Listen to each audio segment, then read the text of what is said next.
কি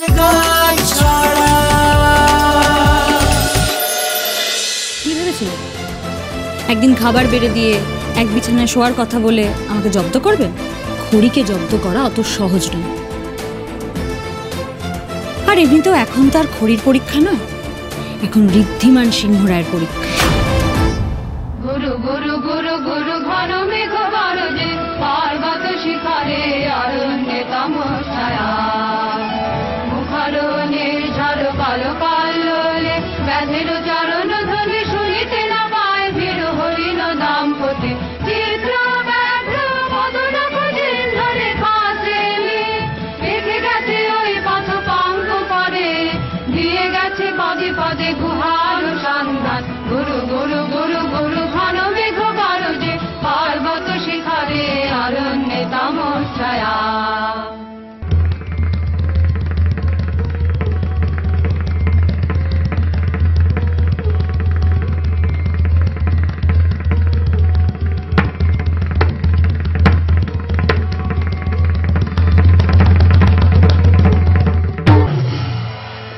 অহো কি দুঃসাহস স্পর্ধা অর্জুনে যে করে অশ্রদ্ধা।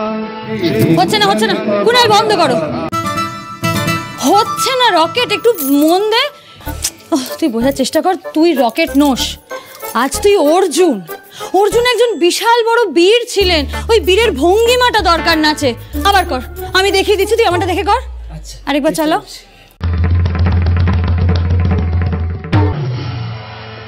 অহো কি দুঃসাহস স্পর্ধা অর্জুনে যে করে অশ্রদ্ধা সে কোনখানে পাবে তার আশ্রয়। অহো কি দুঃসাহস স্পর্ধা। বুঝেছিস? আবার চালাও। অহো কি দুঃসাহস স্পর্ধা অর্জুনে যে করে অশ্রদ্ধা সে হচ্ছে না রকেট। কোনখানে। কি করে হবে? ও হবে অর্জুন। চোখ একদম ঠিক বলেছো জাম্বো, পাণ্ডবদের আস্থা বলেও চাকরি জুতো না রকেটের। তুই ওকে একটু বেশি প্রমোশন দিয়ে ফেলেছিস মেজদি। দেখে মনে হচ্ছে চিত্রাঙ্গদা অর্জুনের সাথে না, খ্যাংরা গাটির সাথে নাচছে। এরকম ভাবে বলছো গুরু? হ্যাঁ তো ঠিকই তো বলেছি। দেখেছিস নিজেকে? হ্যাঁ মাঝে মাঝে করে উঠেছিস, কি অদ্ভুত লাগছে। যা ঠিক করে নাচ কর। জাম্বো খিল্লির এক পিস দিয়ে গেলাম। অদ্ভুত লাগছে মানে? যাই হোক, আমাকে ভালো লাগছে না। অর্জুন, তুমি অর্জুন না রে, একদমই ভালো লাগছে না তোকে। অর্জুন হবে আমার জাম্বোর মতো লম্বা চড়া হ্যান্ডসাম একজন। নিজেকে দেখেছিস? তালপাতা সেপাই, খুঁজলে তো উড়ে গিয়ে 2 গজ দূরে গিয়ে পড়িস। এটা অবশ্য তুমি ঠিকই বলেছ। শোন বনি, শুধু হ্যান্ডসাম হলেই হয় না, একটু গুণও থাকা দরকার। নাচ গান এগুলো করার জন্য সেটা জানা প্রয়োজন। আর তুই যে খুব লাফাচ্ছিস, সদ্য গজিয়ে ওঠা জাম্বো প্রেমের জন্য ওকে এতগুলো কথা শোনাচ্ছিস, তা তোর জাম্বো পারবে এরকম একটা নৃত্যনাট্য করতে? কোনো দরকারও নেই। এর ব্যবসা ছেড়ে ঋদ্ধিমান সিংহর এখন নাচ গান করবে, তাহলে হয়েছে। আপনি কি তার মানে একটু আগে বললেন যে আমি হ্যান্ডসাম? না, অবশ্য সারা শহরে মেয়েরা তাই ভাবে, নাথিং নিউ। শুনুন, আমি এরপরে আরেকটা কথা বলেছি, সেটা বোধহয় শুনতে পাননি। আমি এটাও বলেছি যে আপনার কোনো গুণ নেই। মাকাল ফল দেখেছেন? খুব সুন্দর দেখতে হয়, লাল রঙের, কিন্তু হোমেও লাগে না, যজ্ঞেও লাগে না। আপনার অবস্থাটা না অনেকটা সেরকম, কোনো কাজে লাগে না, ফালতু একটা। দাঁড়ান, আমি ফালতু? আমি Riddhiman Singha? How do you say that? আর আপনার সাহস তো দেখছি দিনকে দিন বেড়েই চলেছে। আপনি আমাকে বলছেন আমি মাকাল, আমার নাকি কোনো গুণ নেই। কতটা চেনেন আমাকে? কতটা জানেন আমার ব্যাপারে? কিছু না জেনে শুনে বলে দিল আমার নাকি কোনো গুণ নেই। আচ্ছা নাকি? তা বসে বসে এখানে লোকের সমালোচনা না করে একটু নিজের গুণ দেখাতেও তো পারেন। আর আপনি বোধহয় ভুলে যাচ্ছেন ঋদ্ধিমান বাবু, শুধু আমরা নই, আপনিও আমাদের সাথে এই রবীন্দ্র জয়ন্তীতে পারফর্ম করছেন। কিছুটা প্র্যাকটিস করুন। কিছুই তো করছেন। হ্যাঁ করছি তো, প্র্যাকটিস করছি, ধৈর্য ধরা প্র্যাকটিস করছি। আপনাদের সাথে এখানে বসে এই কাজ কারবার ছেড়ে দিয়ে অত্যাচার সহ্য করাটাই হচ্ছে সব থেকে বড় ট্যালেন্ট, বুঝেছেন তো? সেটার জন্য ট্যালেন্ট লাগে। ছাই লাগে ট্যালেন্ট। ভাই আমাকে দেখ, আমি আজ গান করছি, খুঁড়িয়ে তো নৃত্যনাট্য করছি, তুই কিছু একটা কর, আবৃত্তি গান কিছু একটা কর। না না না, পারবো না। ওই পাড়ার মোড়ে দাঁড়িয়ে অতগুলো লোকের সামনে ঋদ্ধিমান সিংহ রায় ওসব আমার দ্বারা হবে না এসব। আরে জাম্বো, পাড়ার মুড়ি কোথায়? এই বাড়িতে হবে তো। এই বাড়িতে কি আর করা যাবে বলুন? প্রত্যেক বছর রবীন্দ্র জয়ন্তী আমাদের দোকানের সামনেই হতো। এবার তো দোকানটা ভেঙে গুড়িয়ে গেছে, তাই বাড়িতেই হচ্ছে। শুনুন, আপনি যদি গান নাচ আবৃত্তি কিছুই না করতে পারেন, আপনি একটা কাজ করুন, আপনি আমাদের জন্য দুটো ছড়া বলে দিন। ওই যে বাচ্চারা আছে, ওরা আপনাকে শিখিয়ে দেবে। আর যদি সেটাও করতে না পারেন তাহলে অসুবিধা নেই, দরজা খোলাই আছে।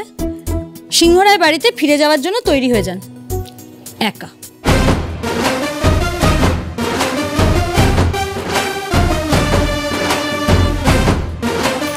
কি ভেবেছেন আপনি? আমাদের বাড়ি বন্ধক রাখার টাকাটা আপনি দিয়ে দিয়েছেন বলে আমাদেরকে উদ্ধার করে দিয়েছেন? আপনি যা বলবেন আমি তাই করব, আপনার সাথে ড্যাং ড্যাং করে ওই বাড়ি ফিরে যাব, তাই তো? সেটা হচ্ছে না ঋদ্ধিমান বাবু। টাকা দিয়ে খড়ির আত্মসম্মানকে কিন্তু কেনা যাবে না। আমি কাজ করে দোকান সারিয়ে আপনার সব টাকা ফেরত দিয়ে দেবো, কিন্তু আপনার সাথে ওই বাড়িতে ফেরত যাব না। রকেট, আয় তাড়াতাড়ি আয়, প্র্যাকটিস করতে হবে। একটা কথা আমি কিছুতেই বুঝতে পারছি না, আমি তো ওনাদের দোকান ভাঙচুর করাইনি, তাহলে করালোটা কি? আর আমার নামেই বা দোষ চাপালো কেন সে? কি রে দাবাই, চুপ হয়ে গেলি? শোন, সামনে কিন্তু বিশাল চ্যালেঞ্জ, ভাব কি করবি ভাব। চ্যালেঞ্জ নয়, থ্রেট। ঋদ্ধিমান সিংহ রায়কে এই বাড়ি থেকে বের করে দেবে। অহো কি দুঃসহ স্পর্ধা। আরে জাম্বো বাপ, আমার মেজদি একটু ওরকমই, ছোটবেলা থেকে একটু জেদি টাইপের। যেটা করবে ঠিক করে সেটা করবেই, কিন্তু আপনি একদম চাপ নেবেন না জাম্বো, আমি আছি তো, আমি আপনাকে কবিতা বলা শিখিয়ে দেবো। তুমি? হ্যাঁ, একটু বিশ্বাস রাখুন আমার ওপর, আমি এমন কবিতা বলা শেখাবো না, মেজদি একদম হা হয়ে যাবে। আরে আমিও তো আছি, দুজন মিলে তোকে শিখিয়ে দেবো। আজ বৌদিকে দেখে দিতে হবে ঋদ্ধিমান সিংহ রায় কি করতে পারে। ঠিকই বলেছিস, আজ করি গুমর আমি ভাঙবই, আমিও দেখিয়ে দেবো ঋদ্ধিমান সিংহ রায় কতটা ট্যালেন্টেড। চল চল। শিখরে অরণ্যে তমচ্ছয়া। আমিও দেখি আপনার কত জেদ। অবশ্য আপনার যে অহংকার, তাতে আপনি বেশিক্ষণ তো জেদ ধরে বসে থাকতেও পারবেন না, আমি খুব ভালো করেই জানি। আরে আস্তে রাহুল, আস্তে। তুই কেন এসেছিস এখানে? তোকে বারণ করেছি না তুই ঘর থেকে বেরোবি না? হ্যাঁ, তোর তোর ব্রেকফাস্ট, তোর চা সব তোর ঘরে পৌঁছে দেবো। রাহুল, ঘর থেকে বেরোস না, এখন ঘরে চুপচাপ চাদর মুড়ি দিয়ে শুয়ে থাক বাবা, শুয়ে থাক যতক্ষণ এগুলো না কমে। আর এই দুটিটা তো অপদার্থ মেয়ে হচ্ছে, 18 মাসে 1 বছর। আর বলেছি রাহুলের চা জল খাবারটা প্রপার টাইমে রুমে দিয়ে দিয়ে। দুতে, আই দুতে, দুতে। আমি আর একা ঘরে থাকতে পারছি। রাহুল রাহুল রাহুল রাহুল, ও মা, কি ব্যথা! পারছি না বললে তো হবে না বাবা, যে তোমার সারা গায়ে এত দাগ, এত কিছু। কেউ যদি প্রশ্ন করে কি হয়েছে, উত্তর দিতে পারবি, বলতে পারবি কি হয়েছে? বক বক করে সময় নষ্ট করিস না। চ চ চ চ, তোর ঘরে আমি ব্রেকফাস্ট লাগছে তো। উঠ, ব্রেকফাস্টের চা ঘরে দিত। উঠ না পারমিতা, এবারে নিয়ম হচ্ছে যে সবাই একসাথে বসে খাবার খায়। তাহলে রাহুলের জন্য আলাদা করে ওর বেডরুমে খাবার যাবে কেন? কি রাহুল, তোমার কি হয়েছে? কি অদ্ভুত স্কিনের এরকম অবস্থা হলো কি করে তোমার রাহুল? ওর গায়ে চামড়া আছে, এটাই তো অনেক বড় কথা বড় মামি। কাল তো ওর গা ঘষতে ঘষতে আমার হাতেরই চামড়া উঠে যাচ্ছিল। মানে? বড় বৌদি, দেখেছো তোমার আজকাল কিচ্ছু মনে থাকে না। ছোটবেলা থেকে আমার রাহুলের ফুটবল খেলার শখ, হ্যাঁ মনে নেই? সেই গরমকালে আমরা দুপুরে ঘুমোতাম আর ভর দুপুরে ও ফুটবল খেলতে চলে যেত। আরে আবার আজকে এক্সাইটেড হয়ে দেখে নেমে পড়েছে। নেমে পড়েছিল মানে? কোথায় নেমে পড়েছিলে তুমি? রাস্তায়? রাস্তায় নামবে কেন? আমাদের টিমের হয়ে ফুটবল খেলতে গেছিল। ব্যাস রোদ্দুরে পুড়ে আমার ছেলেটার কি অবস্থা দেখো, হ্যাঁ সারা মুখে ট্যান। তাই দুতিকে বলছিল যে একটু দইয়ের প্যাক বানিয়ে দেবে। এত কথা শোনাচ্ছে। এই বয়সে ফুটবল? আমার কি এমন বয়স বড় মামি? সেটা বুঝলাম, কিন্তু তোমার এই ফুটবল খেলার চক্করে সারা গায়ে কিরকম একটা কালি পড়েছে বলে মনে হচ্ছে না পারমিতা? ট্যান পড়েছে, tan tan tan tan tan. কি ট্যান পড়েছে, কি যে হবে, একটা দইয়ের প্যাক দিতে হবে। ও ঠিক আছে, আমার মনে হয় সানবার্ন ট্যান দুটোই হয়েছে। আমার কাছে একটা ভালো ক্রিম আছে, আমি এক্ষুনি নিয়ে আসছি, দাঁড়াও। কি হলো বলুন, থামলেন কেন? চিত্ত ভয় শূন্য, উঁচু হলো শির। উঁচু বলেছি আমি? উচ্চ আর উঁচুর মধ্যে একটা পার্থক্য আছে, আপনি জানেন? আর মানুষের মাথা কি তাল গাছ যে উঁচু হবে? শুনুন, কবিতাটা না আগে ভিতর থেকে উপলব্ধি করুন, তারপর বলুন। ভিতর থেকে না উপলব্ধি করে? হ্যাঁ দাঁড়াও। চিত্ত যেথা উচ্চ, ভয় শূন্য শির। না উল্টো বলে ফেললাম না, দাঁড়াও দাঁড়াও, এক সেকেন্ড। চিত্ত যেথা শূন্য, ভয় শূন্য হোথা। ঠিক বললাম না? ধর জাম্বো, হচ্ছে না। বলুন, চিত্ত যেথা ভয় শূন্য, উচ্চ যেথা শির। ভূ ভারতে তুলনা নাই তোমার মেজ দিদির। একটা লাইন ঠিক করে বলতে পারছেন না, 14 বার তোতলাচ্ছেন, আবার ইয়ার্কি মারছেন, আর মেজদিকে নিয়ে পদ্য কাটছেন। সরি নিকুচি আছে আপনার, সরি। এবার হবে না, বলুন বলুন বলুন। চিত্ত যেথা ভয় শূন্য, উচ্চ যেথা শির, জ্ঞান যেথা মুক্ত সেটা গৃহের প্রাচীর। বলুন বলুন বলুন। জ্ঞান যেটা স্থির সাথীর। হচ্ছে না। ধর, একটা লাইন মুখস্থ করতে পারছেন না? ছোটবেলা থেকে পড়াশোনা করেননি আপনি? না না, আসলে দাভাই তো কনভেন্ট থেকে পড়াশোনা করেছে, তাই সবকিছু। এই চুপ করুন, বসুন বসুন, একদম সালিশি করবেন না। আর এই যে আপনি যে মাতৃভাষা তো ঠিক করে শিখলেন না, অন্য ভাষায় ফটাফটা করে কোনো লাভ আছে? আজব পাবলিক সব। এসব আমার দ্বারা হবে না, এত কঠিন কবিতা আমি বলতে পারবো না। তাহলে একটা গান গেয়ে দে না। গান? না না, তারপর আবার সবাই বলবে করি বেটার গান। এত অসম্মান আমি হজম করতে পারবো না একসাথে। তাহলে মানলেন তো আমার মেজদি গানটা ভালোই গায়? মেজদি গানটা ভালোই গায় তো মেজদি পারবেন? খাঁটি হিরে চিনতে পারবেন? পারবেন না, তুলনা করবেন। আমার মেজদি না তুলি দিয়ে সারা ঘর রং করে দিতে পারে, আপনি পারবেন? পারবেন না তো? আরে কি বাচ্চাদের মতো ঝগড়া করছিস তোরা? একটা উপায় বের করতে হবে তো। কি করবি বলতো তুই? দেখি কবিতাটা গেল কোথায়? কত নম্বর পেজে ছিল জানো? 442। বাবা, পেজ নম্বর মনে আছে। এই তো, আচ্ছা দেখে বলে দিলেই তো হয়। কি আপনি দেখে দেখে কবিতা বলবেন? নিকুচি করেছে আপনার কবিতা বলা। বাচ্চারা না দেখে কবিতা বলতে পারে।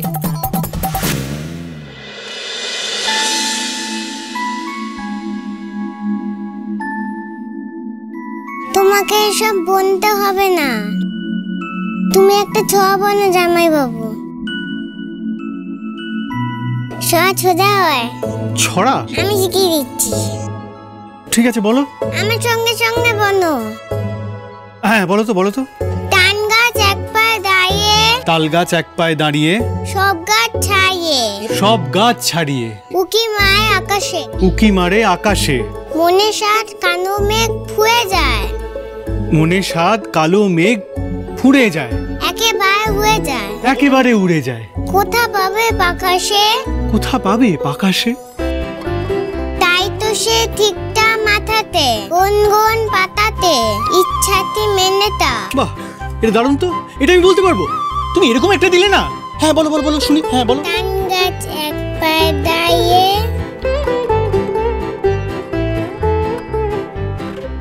তাল গাছ এক পায়ে দাঁড়িয়ে, সব গাছ ছাড়িয়ে, উকি মারে আকাশে, মনে সাত কালো মেঘ পুড়ে যায়, একেবারে উড়ে যায়, কোথা পাবে পাখাসে?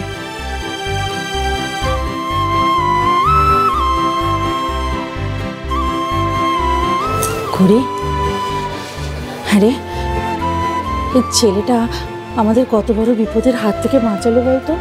হ্যাঁ, আমাদের পাশে এসে দাঁড়ালো। এই যে আমরা ছাদটুকু বাঁচাতে পারলাম মাথার ওপরে, শুধুমাত্র তো ওর জন্যে। হ্যাঁ, এই যে এখনো এত কিছু করে যাচ্ছি শুধুমাত্র তোর জন্য করি, তাও তুই কেন এখনো এত জেদ ধরে বসে আছিস বল দেখিনি? হ্যাঁ, এই যে টাকার গরমে ওনার মাটিতে পা পড়ে না, উনি মনুষ্যত্বটাও ভুলতে বসেছেন, সেইটা ওনাকে মনে করিয়ে দেওয়ার জন্য মা। আমি চাই উনি ওনার এই টাকার অহংকার কাটিয়ে নিজের ভেতরের মানুষটাকে চিনুন।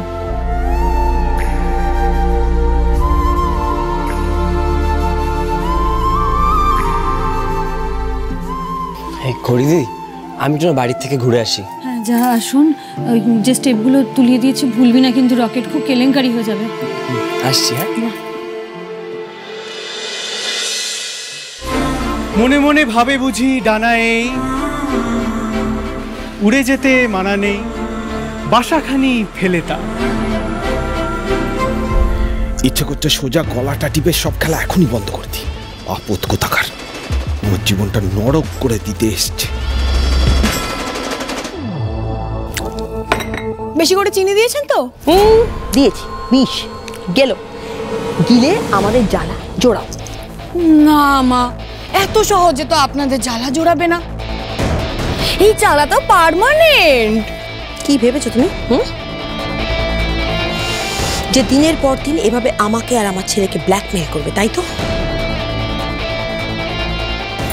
ব্ল্যাকমেল? ব্ল্যাকমেল কোথায় করলাম? কি দেখলেন ব্ল্যাকমেলে? अब आगे आगे देखिए होता है क्या। তোমার এই মুখ বন্ধ রাখতে হলে আমাদেরকে কি করতে হবে? ওলে বাবালে, আমার সোনা পুচু ভোট, আমার মুখটা বন্ধ রাখার জন্য ওই সোনার হার আর ডায়মন্ডের বালা চাই, বুঝলে জানো?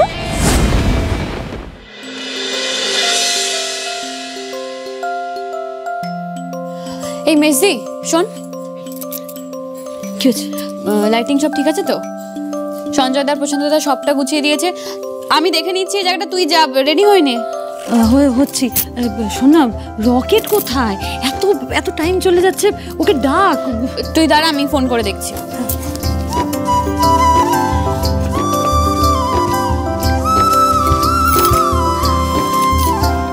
নমস্কার। আজকের এই বিশেষ অনুষ্ঠানে আপনাদের সবাইকে স্বাগত।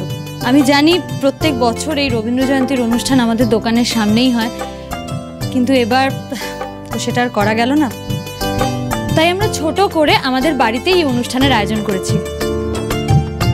আশা করি আপনাদের সবার খুব ভালো লাগবে। তবে এবার অনুষ্ঠানের জায়গাটা যেমন নতুন, তেমন আমাদের অনুষ্ঠানের উপস্থাপনাতেও নতুনত্বের ছোঁয়া আছে। কুনাল, আজকে এই অনুষ্ঠান পরিচালনা করবে আমার দেওর কুনাল সিংহরা।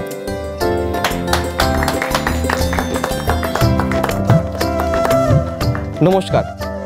রবীন্দ্র জয়ন্তীর এই বিশেষ অনুষ্ঠানে আপনাদের সবাইকে জানাই শুভ সন্ধ্যা। আমরা এখনই আমাদের অনুষ্ঠান শুরু করতে চলেছি। প্রথমে নাচের মাধ্যমে অনুষ্ঠান শুরু করতে চলেছে আমাদের খুদে বন্ধুরা। ওদের জন্য একটা জোরে হাততালি হয়ে যাক। সুন্দর লাগছে। উঠে পড়ো সবাই, স্টেজে উঠে পড়ো। শোনো, এদিকে এসো, একদম ভয় পাবে না, কেমন? যেমন শিখিয়েছি তেমন করবে। চলে এসো এদিকে। তুমি এখানে, তুমি এখানে।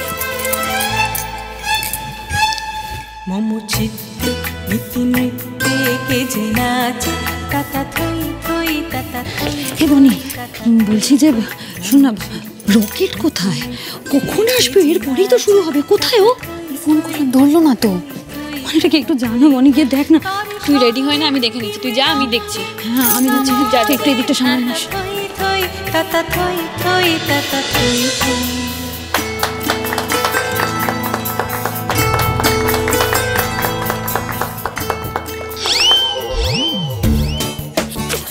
কি রে, তোর পায়ে কি হলো? আর বলো না গুরু, এখান থেকে ফিরে স্নান করতে গিয়ে বাথরুমে দাগ করে পড়ে গেছি, হেভি ব্যথা। আমি আজকে নাচতে পারবো না। এবার আপনাদের সামনে আবৃত্তি করে শোনাবে আরেক খুদে সদস্য।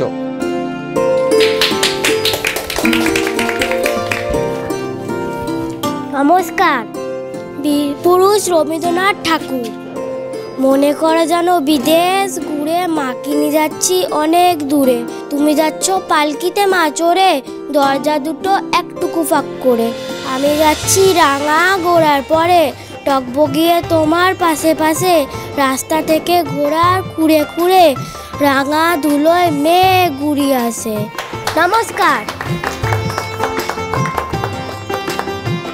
পরের পারফরমেন্স চিত্রাঙ্গদা। চিত্রাঙ্গদা নৃত্যনাট্যে চিত্রাঙ্গদা ভূমিকা পালন করছে আপনাদের সবার প্রিয় খড়ি।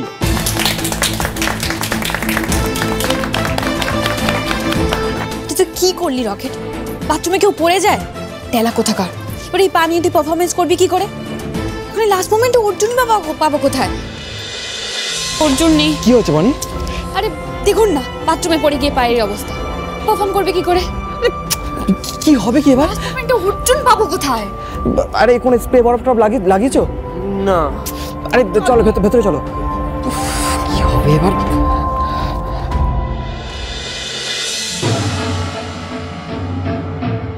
গুরু গুরু গুরু গুরু ঘন মেঘ গরজে, পার্বত শিখরে অরণ্যে তমসায়া। মুখারণে ঝড় কালো কাল্লোলে, ব্যাধের চরণ ধ্বনি শুনিতে না পায়। ভিড় হরিণ দাম্পতি চিত্র ব্যাঘ্র মদন খুঁজিন ধরে কাছে রেখে গেছে ওই পথ পাঙ্ক করে, দিয়ে গেছে পদে পদে গুহার সন্ধান। গুরু গুরু গুরু গুরু ঘন মেঘ গরজে, পার্বত শিখরে অরণ্যে তমসায়া।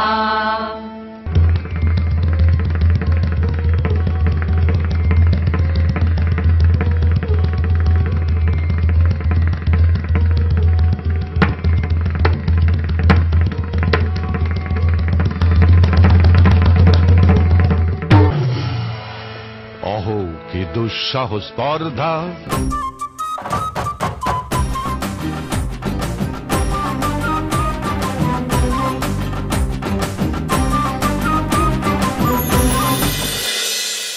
জেদ করে আমাকে ওই বাড়ি ফিরিয়ে নিয়ে যেতে চাইছেন।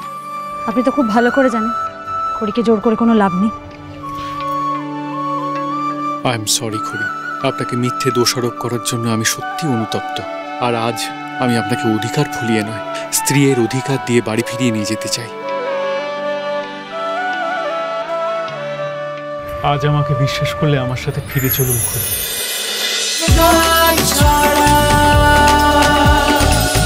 চলো চলো চলো চলো চলো পাল্টাই।